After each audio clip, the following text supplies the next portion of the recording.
అందరికీ నమస్కారం.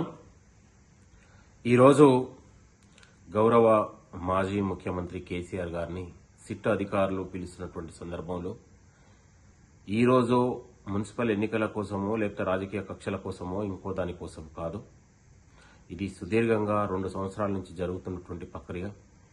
కేసీఆర్ హయాంలో ఆయన నియమించినటువంటి పోలీసు అధికారుల ప్రమేయంతోనే, కేసీఆర్ కుటుంబ సభ్యుల ప్రమేయంతోనే తెలంగాణ రాష్ట్రంలో ఒక ఉలిక్కి పడినటువంటి ఫోన్ ట్యాపింగ్ల వ్యవహారంతో అనేక రాజకీయ నాయకులు, ప్రతిపక్షాలు, వ్యాపార సంస్థలు, ఇండస్ట్రీలు అనేక మందిని బ్లాక్మెయిల్ చేసి, ఫోన్ ట్యాపింగ్ చేసి, సినిమా వాళ్ళని, ఆర్టిస్టుల్ని అందరినీ ఏ ఒక్కరిని కూడా వదిలిపెట్టకుండా ఇష్టానుసారంగా తెలంగాణ రాజకీయ, ప్రజాస్వామ్య, మానవ హక్కుల్ని ఉల్లంఘించి ఇలా బరితెగించి పాలన నడిపిన గత పాలకుల బీఆర్ఎస్ నిర్లక్ష్యం, పొగరబోతుతనంతో, అహంకారంతో వ్యవహరించి తెలంగాణ ప్రజల హక్కులని కాలరాసి మొత్తం కూడా బందీఖాన చేసి తెలంగాణ ప్రజలని అనేక ఇబ్బందులు పెట్టినటువంటి సందర్భంలో ప్రజాప్రభుత్వం గౌరవ ముఖ్యమంత్రి రేవంత్ రెడ్డి గారు అధికారం రాగానే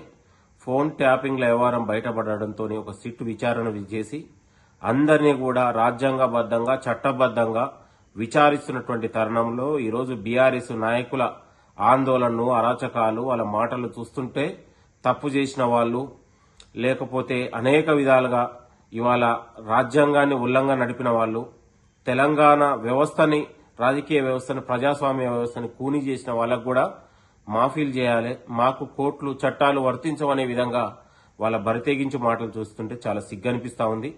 10 ఏళ్లు పాలించి ఒక ప్రజాస్వామ్యం పట్ల, చట్టాల పట్ల, కోర్టుల పట్ల కూడా గౌరవం లేకుండా మాట్లాడుతున్నటువంటి బీఆర్ఎస్ నాయకులారా ఖబర్దార్.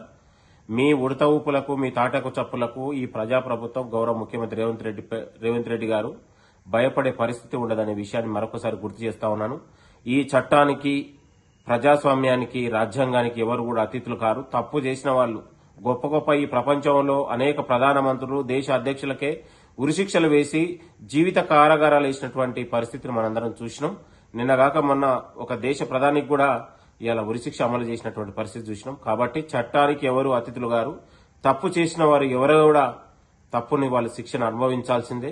కాబట్టి ముఖ్యమంత్రి కేసీఆర్ హయాంలో, అతని హయాంలో జరిగినటువంటి వైఫల్యం అతిపెద్ద నేరంగా భావిస్తా ఉంది. కాబట్టి ప్రజలు కోరుకుంటా ఉన్నారు ఫోన్ ట్యాపింగ్ వ్యవహారం ఎవరు చేశారు నిగ్గు తేల్చాల్సిన అంశాన్ని కూడా ప్రజలు ఎదురు చూస్తా ఉన్నారు తెలంగాణ సమాజం.